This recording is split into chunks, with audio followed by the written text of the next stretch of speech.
windiest and the cold weather favours the virus. The data already suggests that national measures in England have slowed and in some places reversed the growth of new cases. And as more data comes in, we hope and expect to see those trends continue. Together, we have prevented our NHS from being overwhelmed. But those dangers have not gone away. If we ease off now, we risk losing control of this virus all over again, casting aside our hard-won gains and forcing us back into a New Year national lockdown with all the damage that would mean. The tough measures in our winter plan are the best way to avoid this outcome.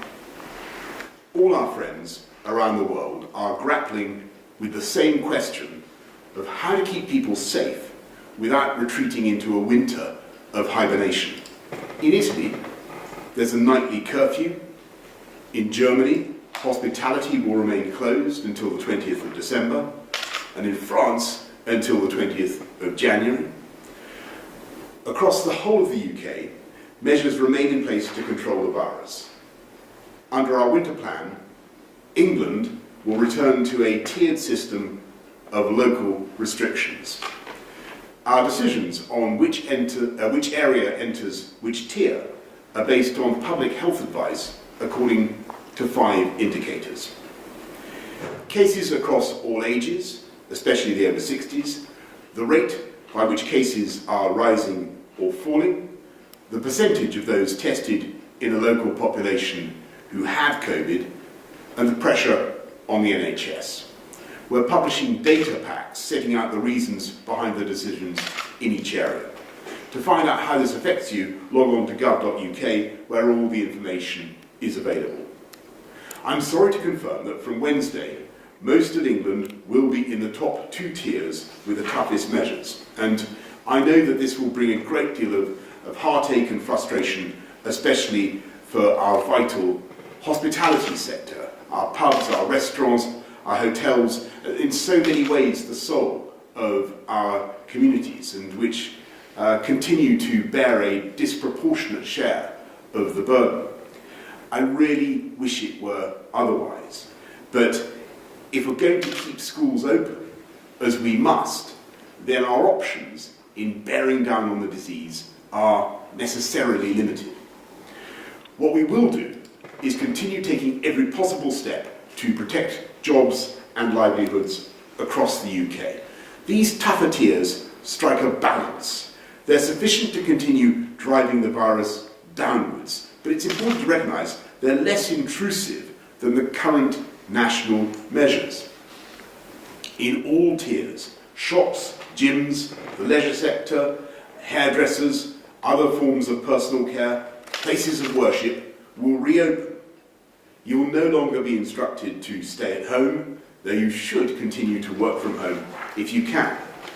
The rule of 6 will once again apply in public outdoor spaces, and organised outdoor sport can begin again. But there's no doubt that the restrictions in all tiers are tough, and I'm sorry about that.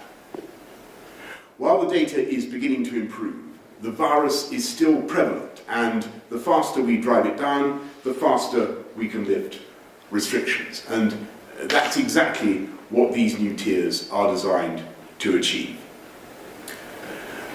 While the previous tiers slowed the spread of the virus, they were never quite enough to cut the reproduction rate of the disease, the R, down below 1 and keep it there. So areas did not escape whatever level they were placed in. Our new approach is designed to reduce R below 1, opening a path for areas to move down the scale as soon as the situation improves. And crucially, we now have the means to accelerate that moment of escape with rapid community testing, allowing anyone carrying the disease, including those without symptoms, to isolate and thereby reducing the R.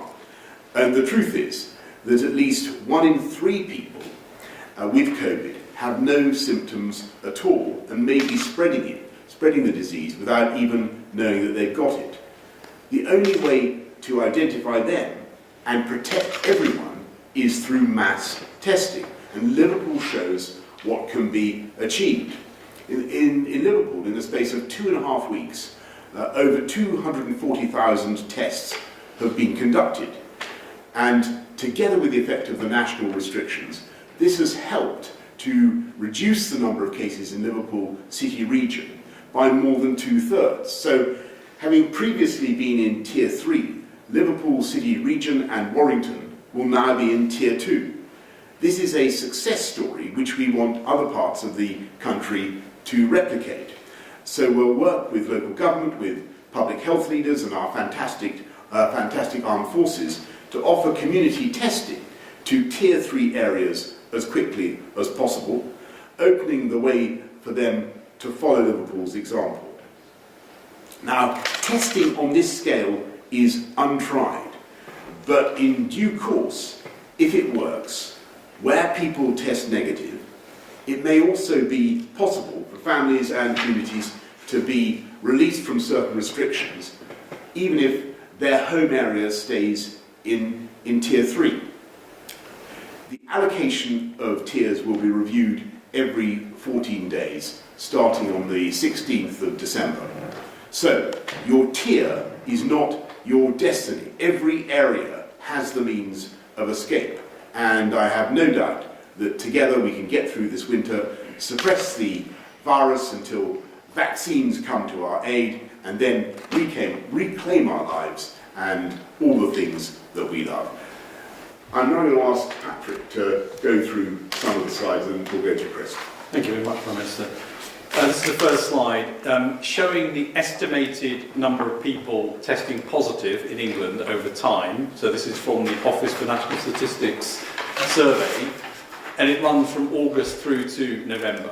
And what you can see is that the number of cases, and they're shown in hundreds of thousands, started to increase in September, and at the end of August and September, and you'll see a bigger increase as we went into October, a sharper rise in the number of cases. The first bar shows when the tiers were introduced, and as you can see, after the first set of tiers were introduced, initially the rate of increase of the number of cases continued, but then it started to come down a little bit, so the rate of increase came down. And the reason for this is that in Tier 1, we saw cases continue to increase, and Tier 1 really didn't have an effect to slow the rate of increase. Tier 2 started to hold the rate of increase, so we started to see that in some places you could hold it back, but it certainly wasn't turning it down. And in Tier 3, and those were the areas with the most cases, the Tier 3 restrictions really started to hold it back, and in some cases led to a decrease in the number of cases. So what you can see over that period that the tiers were in place is that overall there was a clear slowing of the rate of increase, but it hadn't turned the whole thing into going into a negative situation and shrinking. The second bar shows when the national restrictions were introduced on the 5th of November, and here you can see that as the national restrictions start to work, not only have we now got a flattening, the numbers aren't going up, but they look as though they're beginning to come down, and we would expect that to continue. So the latest data suggests 1 in 85 people have the disease. It's still a very high number of people that we've got, and that's why we need not just to hold it flat, but to try and reduce it. But the overall effect of the national restrictions has been to stop this and potentially now lead to a decrease. We would expect to continue to see that decrease over the next few weeks. So on cases, it's turned the corner by the look of the data we have now. Next slide, please. If we look at hospitalisations, and this graph shows the first peak back in March, the number of people in hospital, and you can see this is in thousands, so that was above 20,000 people in hospital at the peak there. And then you can see the second peak that we're in now, and you can see that there's about 15,000 or so people in hospital with COVID now. So there's been an increase in the number of hospitalisations that have followed the increase in the number of infections. And again, the two bars show when the tiers were introduced on the 12th of October and when the national restrictions came in on the 5th of November. And what you can see after the national restrictions came in, that there's a slowing of the rate of hospitalisations. And again, this looks as though this is now flattened off, still at a high level. We need to see that start coming down, but you can see this is flattened. It's no longer going up. Next slide, please. And unfortunately, as we know, that sadly, as we get infections and as we get hospitalisations, we will see some people dying from this disease. And again, this shows the first peak back in March, and then coming right down over the summer, and the increase again as we come into this second wave of the infection. And what you see again is when the October tiers were introduced, we still saw an increase in deaths. And after the national lockdown measures were introduced, that begins to slow a little bit. But I would expect to see that continue to carry on, unfortunately, at a higher level for a while, because there's a lag between infections, hospitalisations, and then, unfortunately, those people who succumb to this disease. So we would expect to see this start flattening off over the next few weeks, and then again, hopefully decreasing as the infections and hospitalisations come down. So the message is that the tiers worked in terms of slowing, but didn't work in terms of flattening and reversing it. The national lockdown looks as though it's flattened it and sending it downwards, and it's important that we do bring it down because numbers remain high. I'll hand over to Chris. Thank you. So number 10 kindly produced an animation which shows how over time this has got further and further into the country and concentrated in particular areas. The darker the colour, the more COVID there is, and will then pause right on the last moment.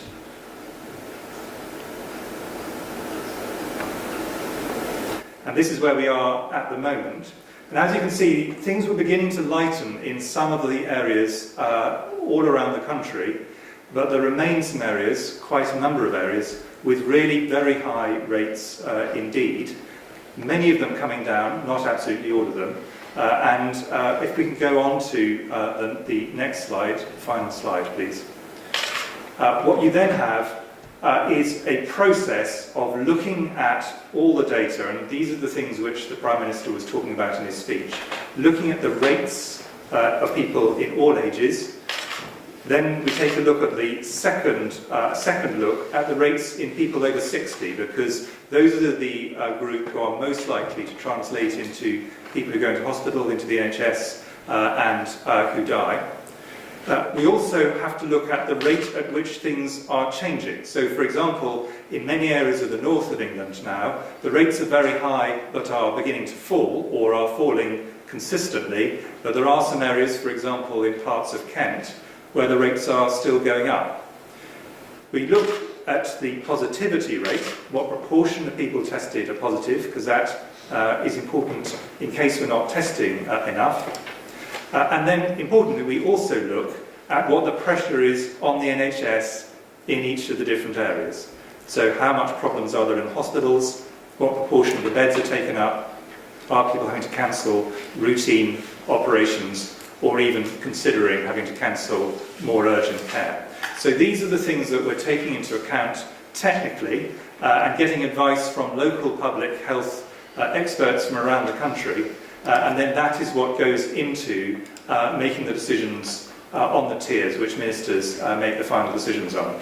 And just to reiterate the point that Patrick made at the beginning, Tier 1, which is very similar to the previous Tier 1, slowed things down but did not stop the rise anywhere.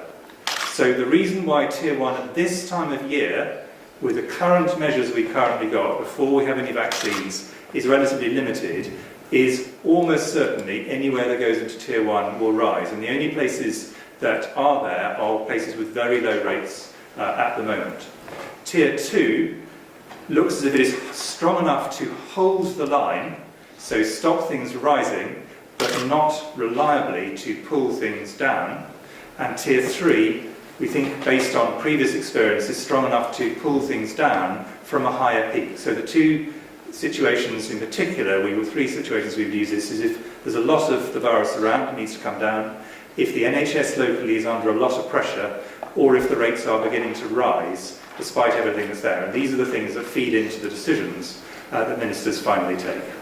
Thank you very much. Brilliant. Thank you very much, Patrick. Thank you, Chris. Let's go to questions from the public. First of all, we go to Gethin from Warwick. Will the government consider allowing schools to shift to remote forms of learning in the final week of this half term to prevent staff and families of school-aged children from running at risk of a bubble closure, which would consequently lead to those individuals needing to self-isolate over the Christmas period and therefore not see their friends and family? Well, Gethin, thanks very much. We want to keep pupils, young people in school as much as we possibly can. Obviously, where it's possible to learn remotely, that can be a good thing, and we've increased the supply of laptops. I think about 200,000 laptops that we've supplied to schools. But on the whole, we want to see pupils, kids in school to get the benefit of learning. This is vital for social justice. We also want to see exams going ahead, because it is also very, very important that young people should get the credentials and the qualifications they need. So that's why we're taking these tough decisions. Alas, it does mean bearing down on the virus across lots of other bits of society, but schools really are a priority. Anything you want to add on schools? Thank you very much, Gethin. Richard from Lancaster. Richard from Lancaster asks, will the new vaccines work when the COVID virus mutates, or will new vaccines need to be developed regularly akin to the flu vaccine? I think that's probably one for you, Patrick and Chris. Yes, so the vaccines are really showing very good efficacy, and it tells us that we are going to end up with lots of vaccine options, I think, across the world, which is incredibly important and a very exciting development.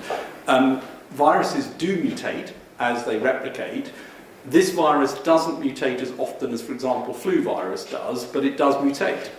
None of those mutations so far have done anything which changes the behaviour of the virus in any significant way, as far as we can tell. And none of the mutations that have occurred so far would be ones that you would expect to make the vaccine less effective.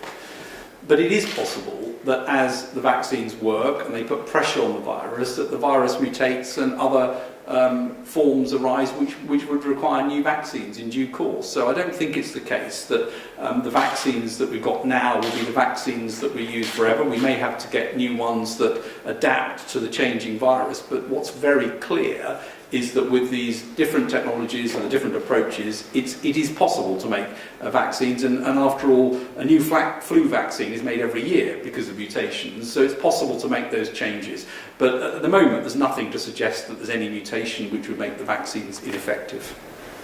So I'd just one point to that, which is one reason you may have to have multiple vaccinations is because of mutation, as with flu. But another one is that there are many diseases where you have to top up the vaccine on a regular basis. So there are some vaccines you can give once, probably for practical purposes for life. Things like MMR, you just take a course of MMR and that will protect most people for life.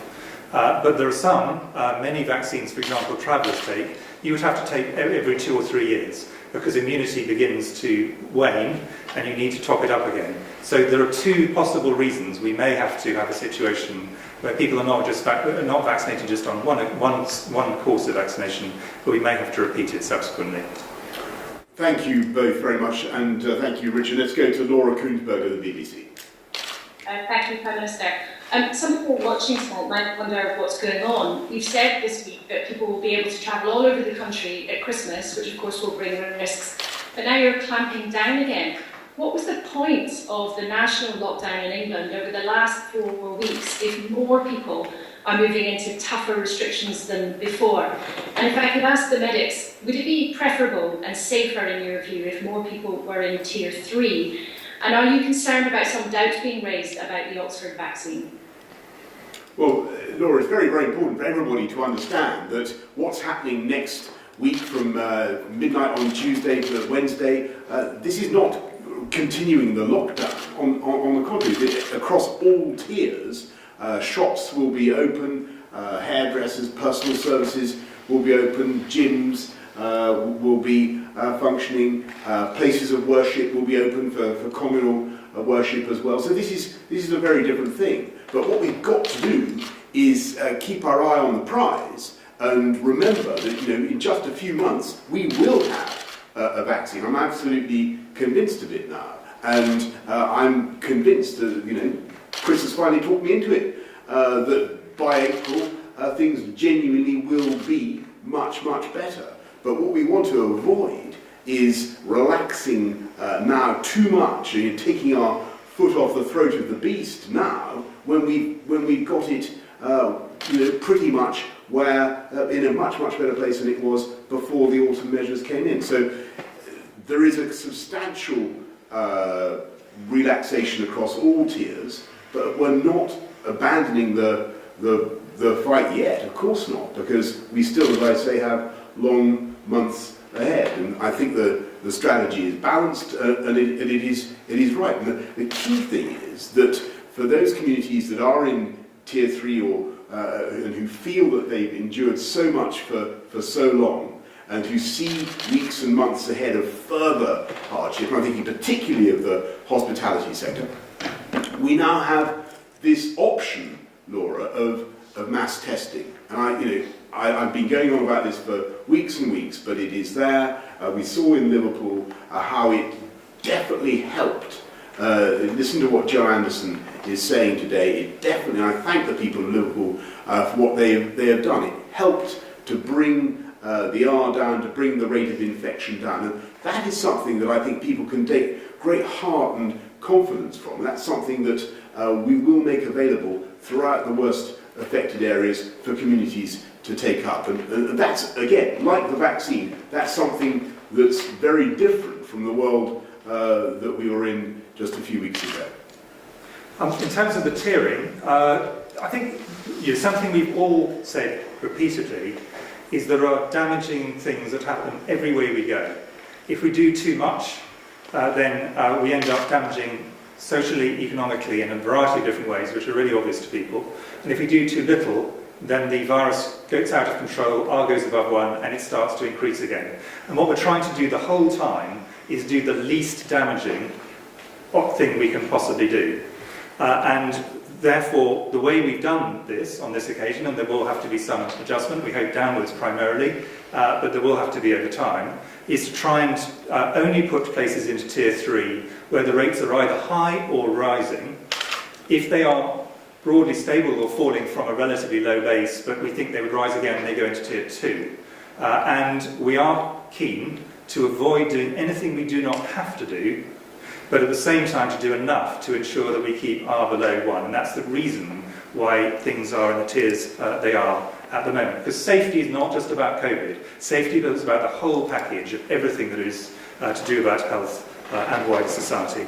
And a brief comment on the Oxford vaccine. I think Patrick will want to comment more. I think my simple answer to this is there's always scientific debate about virtually everything. The key thing from our point of view is to leave this in the hands of the regulator, the excellent MHRA regulator. They will make an assessment with lots of data that is not currently in public domain on efficacy and on safety, and we will see the papers published in peer-reviewed journals, which will allow us to make a wider decision about what needs to happen. And we need to allow that process to go forward. I think it's always a mistake to make too many judgments early before we have the full information, and in particular before the regulator, the independent regulator, has had their chance to look at the data and make an assessment. I agree. I mean, we've seen the headline results of 70% efficacy of the vaccine. The regulator's got to look at the whole thing. They'll see the total result set, efficacy, safety, the lot, and we've got a great regulator in the UK, and they'll look at it and they'll make their decisions around it. So I think, headline results, this vaccine works, and that's very exciting, and it's going to be put forward for approval. The regulators will need to look at it and decide, and that will be true for all of the vaccines. Thank you so much. Let's go to Robert Peston. Prime Minister, at one of these press conferences a few months ago, you said there would be no return to austerity, but because of COVID, we're borrowing at a completely unsustainable rate, amounts we haven't seen since the Second World War. You are going to have to cut spending and raise taxes, aren't you? And on the new regional restrictions, only the Isles of Scilly and Wight and Cornwall are in the lowest areas of restriction. Everywhere else is broadly subject to semi-lockdown. You wanted to whack-a-mole. Why didn't it work? And if Patrick Valance and Chris Whitty have views on why whack-a-mole didn't work, that would be helpful. Yeah, well, first of all, on your point about the UK economy and tax and spending and so forth, you'll have heard from the Chancellor yesterday. I think he set out not just a package to help this country bounce back from COVID and to help us through COVID, but it gives us the building blocks for long-term growth in the economy, in productivity, taking some of the really difficult decisions to build long-term prosperity for the UK. And I'm very, very confident about the path that we're on. But it will, of course, need fiscal prudence, and that, of course, you will get from this government. On your question about the whole local versus national lockdown strategy. Actually, I think if you listen to what Patrick said earlier on, the tiered approach was delivering, it was slowing the virus down, and that's why a tiered regional approach is the right way to go now. I think if you look at the disparity in incidents in some places, between some parts of the UK and others, you want to go for a tiered approach. And again, I repeat the message I've given for those parts of the country that unquestionably will feel that they've unfairly been put in a high tier. There is hope. There is this option that Liverpool has taken up of mass community testing, everybody working together to kick COVID out. Work together to kick COVID out, get a test in your local community and drive the R down, drive the incidence down. For me, that's a real change in the way we've been able to deal with the disease that we've achieved just in the last few weeks or so. I think one important thing I'll just add to what Prime Minister said is I think we ought to remember the seasonality of this. There was a period over the summer where not just the UK but across Europe rates were very low after a huge effort by all the society to bring them down. And there was a period where it was actually possible to hold things at quite a low level, but then across Europe, across the whole continent really, you're now seeing the rates going up as we come into the autumn and winter period. And this is very similar to many other respiratory viruses. We're about to hit the flu season, we haven't yet quite done so, and we hope that that won't be even worse than where we are at the moment. So there's a bunch of things you have to do in this season which are greater than you'd have to do to achieve exactly the same effect earlier on in the year, and of course that will reverse once we come into the spring season the other side. So I think it is important to understand that there is a seasonal element. The second, and that also applies to the pressures on the NHS, so our headroom in the NHS just naturally goes down as we go into the winter months, so we have less room for manoeuvre on that side of the equation. It's not the only consideration, but it's one of them. In terms of the tiering, again, there are tiers that would work in the spring, summer, very early autumn months, which I would not expect to work at this stage. And as vaccines get rolled out, assuming they get approved by the regulator, I really want to put that caveat in as a very, very important one. We would expect there to be a situation where little by little bits of the country can start to sort of walk out of this, down the tiers, as we head towards a period where we hope that the restrictions will be very substantially less than they are obviously at the moment. And so the tiers will have a very useful activity, and what I would hope is that in some months to come, possibly in some weeks to come, we'll be in a situation where more places could go into Tier 1, but we should not do that until we're confident, because the experience of Tier 1 previously was, and it isn't really changed, if you're in Tier 1, the rates start to go up. So you do not want to do that in winter, just before Christmas, going into the worst time of the NHS, unless you're very confident indeed. So that's the reason that this particular approach has been taken. And I think making sure that the tier is strong enough to keep it under control in winter, and it's strong enough for what the local situation is to handle it. Because going too low and watching cases rise just means everybody ends up getting more, and you end up having to do much more drastic measures. You've got to go in hard enough for the current situation in order to get things down with an R below 1. And that's more difficult, as Chris says, in the winter than it is in the summer. Yeah, Madness is doing the same thing twice and expecting different results. Correct. Let's go to Beth Rigby of Sky News. Thanks, Robert. Thank you, Prime Minister. Liverpool is one of the success stories today, but it did take maths testing and 2,000 troops helping out.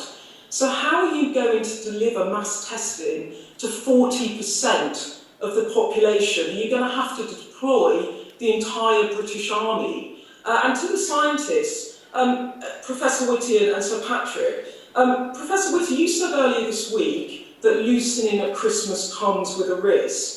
42% of the population were in Tier 1 before the lockdown, now just 1% of the population in Tier 1. Are you trying to anticipate in the decisions you've taken the inevitable rise in cases over that 5-day Christmas period by being tougher with people before and probably after too?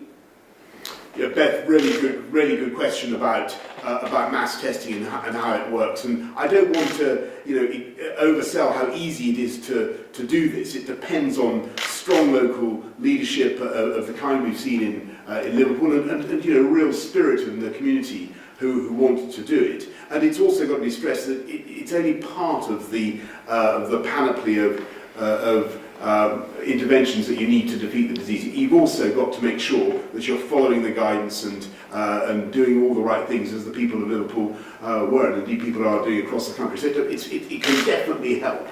And to get to your point about, how can we do this in the 40% of the country that's, alas, currently in Tier 3, how can we help them into lower tiers? Well, yes, we'll give the help and support of the armed services, the army, where necessary, but it will take also local leadership and local communities coming together to get those lateral flow tests out. And we're working, as you can imagine, right now with parts of the country already. Various towns already are coming forward saying they want to do what Liverpool has already done. But it depends very much on communities coming together, local leaders saying they want to do it, because it's not something that we want to be imposing. You can't just compel people to take a test. People need to understand that this is the way forward, both for themselves and for their communities, and everybody needs really to feel that and do it together as they did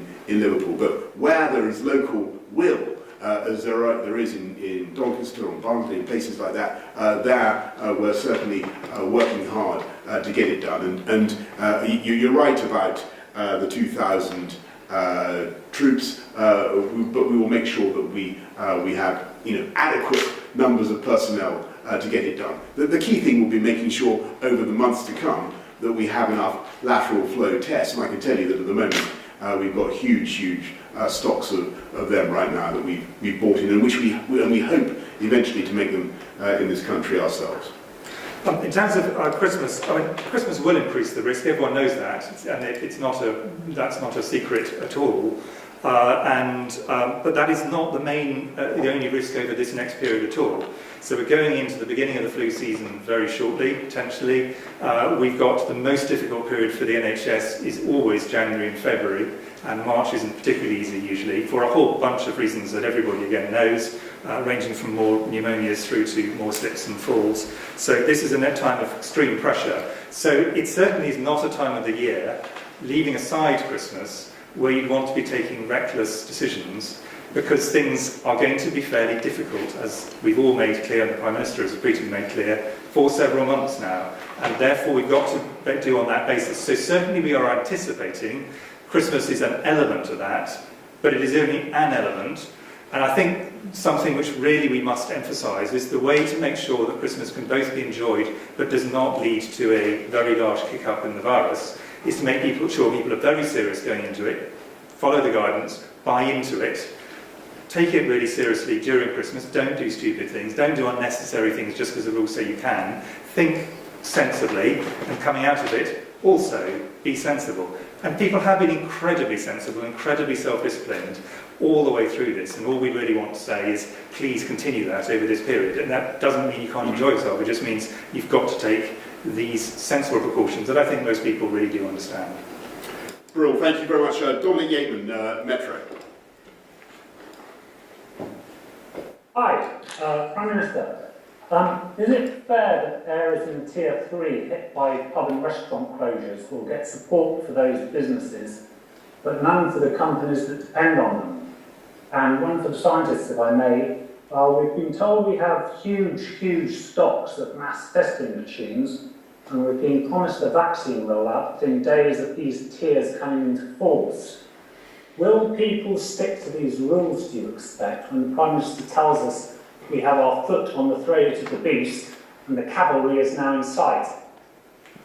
Well, Dominic, thank you. On your question about businesses associated, I think you mean in the supply chains of the hospitality industry. You're quite right to draw attention to them, and they deserve protection as well. That's why we've instituted all the measures we have in terms of the grants, the £3,000 grants for businesses that are forced to close as a result of what is happening. The furlough scheme, which goes right the way through to March. The cuts in VAT and in business rates, and another £1.1 billion for councils to support businesses in their areas that are in trouble. But the best thing for all these companies, Dominic, the best thing for everybody is for us to be able to get them on their feet again, get them victualling, supplying the hospitality trade again, all the things that they depend on, and that depends on us being able to get the virus down in the way that I have described and that we hope can happen. The vaccine, as Chris and Patrick have said, offers a real hope, and then there is this prospect now of community testing as well, combined with really tough adherence to the measures we're announcing today. And don't forget, as I said at the beginning to Laura, whatever people say about these measures, they are very different from the current lockdown. There are many more things that many more ways in which economic activity can and will continue. Can I say a word about the cavalry? I mean, the vaccines are looking really good from what we've seen, but they have yet to go through a regulatory process. They're yet to get through to a stage where we've got doses of them to administer. It's not going to be an overnight thing to get that implemented. They're going to take a month or so between doses. You've got to have 2 doses of most of these in order to then get the immunity, so that we're not talking about suddenly getting this switched off anytime soon. This is going to take months into spring before we start to get significant degrees of vaccination to create protection. And on the mass testing side, testing is important, but of course it only matters if people isolate as well. So it's about taking infected and infectious people out of circulation. That isn't easy. It's really important, and there's examples in Liverpool where this has been done. It's something that is going to be part of what happens, but it's not going to solve the problem on its own. So in answer to your question, I think if any of us think that as a result of those 2 things we can relax now, that would be the wrong thing to do. And you've seen the graphs. This was rising very steeply in October. It got curtailed by the tiers, particularly Tier 3, and it's been curtailed further by national lockdown. If you take the brakes off now, this will get up and run away, and we'll be back in a situation of growth. So it's very important that we don't think that this is something that we can now relax about. We will be able to when vaccination comes in and eventually gets a hold and gets the immunity in place, but that isn't now. Anything I'd add to that is just directly in addition to that on your question. One of the really heartening things about this whole dreadful period of COVID is the extraordinary altruism of the British public, who have been incredibly good at being self-disciplined and sticking to rules, unseen, not forced, just sticking to them, keeping to common sense, And they've done so incredibly patiently over a long period of time. We do not see any evidence that is not still true. Of course, you can always find, if you go far enough, you'll be able to take some photographs of some people who don't. But this is actually a very small minority. Most people are very, very good at this, and they're doing it to protect other people going to the NHS, other people, their neighbours, and they've done it all the way through, and I see no evidence they're going to change that. They do need to understand the points that Patrick's making, but the Prime Minister has not been saying this is just solved. He's been saying, wait, this is something which has got time, we can see an end to it, but the end is not now, and we've really got to keep that discipline and that sense of altruism through to the point when we're better protected by medical science. Which has been remarkable and continues to be. That is completely right. Well, thank you very much. Can we go to Ben Glaze of the Mirror, please? Thank you, Prime Minister. Same questions for all three of you, please. Do you really think it's a good idea that over Christmas we can travel hundreds of miles across the country, potentially from a Tier 3 area to a Tier 1 area, and hug and kiss elderly relatives who we haven't seen for 9 months in many cases? Which one of you will specifically be doing that? And then a question specifically to Professor Whitty. In answering an earlier question, you said in relation to Christmas, don't do unnecessary things just because you can. What sort of things did you have in mind? Well, Ben, if I can just answer the general question first. Look, I think it's an incredibly difficult decision. You've got to strike a balance between people's strong desire to celebrate a family holiday, perhaps one of the most important family holidays, the most important family holiday of the year, and which they're frankly going to do anyway, and the need to keep the virus under control. So what we're trying to set out with the Christmas measures that we've agreed across the whole of the UK, because we want everybody across the UK to be able to travel to see relatives, is I think a sensible balance. But it depends, I think, as Chris and Patrick have really tried to stress in this session, on all of us, being commonsensical and doing the right thing. In the end, as both Chris and Patrick have just said, until the vaccine comes on stream, we are not out of the woods yet, and we have to be very, very vigilant. So everybody's individual behaviour at Christmas will matter a great deal. In terms of what I was saying about Christmas, I think you gave a good example, actually. Would I want someone to see their family? Of course, that's what Christmas is about. Whether people celebrate Christmas as a festival for themselves or from any other belief system, it's an opportunity for families. But would I encourage someone to hug and kiss their elderly relatives? No, I would not. It's not against the law, and that's the whole point. You can do it within the rules that are there, but it does not make sense because you could be carrying the virus, and if you've got an elderly relative, that would not be the thing you'd want to do in the period where we're running up to a point where actually we might be able to protect older people. So I think people just have to have sense, and I think this is very much what I think people will do. The fact that you can do something, this is true across so many other areas of life, doesn't mean you should. In answer to your direct question about what I'll be doing, actually I'll be on the wards.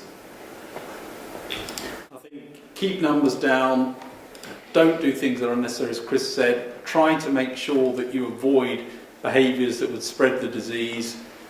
Make sure that if you're in a house with other households that you've got it well ventilated and you take the precautions, keep distance where you can. It's the same basic rules that we need to apply. And I think it's difficult to do. It's not going to be a normal Christmas, but if you want to make those connections with family, it has to be done in a way where you try and make sure that you don't increase the risk. And as Chris said, I think hugging elderly relatives is not something to go out and do. It will increase the spread to a vulnerable population. If you want us to survive, to be hugged again. Yeah. Thanks very much, Ben. Let's go to Liam Thorpe of the Liverpool Echo. Good evening. Prime Minister, it's two questions for yourself, really. You've spoken a lot today about the success story that is Liverpool and the mass testing pilot, but there has been some concerns raised in some parts of the city. We've seen in the poorest parts of Liverpool, there's actually been quite a low take-up of the mass testing. Part of this is because 80% of people in some of these areas haven't been able to qualify for the emergency cash that they need to be able to choose between putting food on the table for their kids and doing the right thing and self-isolating. So will you learn from that? Will you increase the funding available for people when they do self-isolate? Because this doesn't work if people aren't able to isolate. And secondly, again, you spoke about the spirit of the people of Liverpool, the passion of the people of Liverpool, and that's really what's made this a success. Liverpool doesn't necessarily have the best relationship with the Conservative Party, and few areas have been hit harder by the austerity of the past 10 years. Will you remember the effort put in by the people of Liverpool, by Scousers, when it comes to the difficult decisions on funding and local councils and government in the future? Yeah, well, definitely, Liam. I think that what's happened in Liverpool has been fantastic, and I thank the people of Liverpool. And your point about needing to reach everybody in the community is absolutely right. And we're studying the way the Liverpool experiment went and looking at what we can do to try to make sure we reach all groups with these community testing efforts. But I think it'd be probably fair to say that it wasn't just the testing that was a success in Liverpool. It was the way everybody seemed to have pulled together to do the right thing and to get the virus down. That's our clear impression, and I think that's fantastic. And yes, of course, we'll be making sure that we continue to support Liverpool and cities throughout the UK. Unite and level up across the whole of the country, and that's why we've not just putting 4.6 billion into supporting local government across the UK, but yesterday the Chancellor announced another £4 billion levelling up fund. So Liverpool, everywhere else that's had a tough time, we're going to keep supporting you throughout the COVID and beyond. I don't think you had a question for Chris or Patrick. Okay, everybody, thank you all very much. Thank you. See you next time.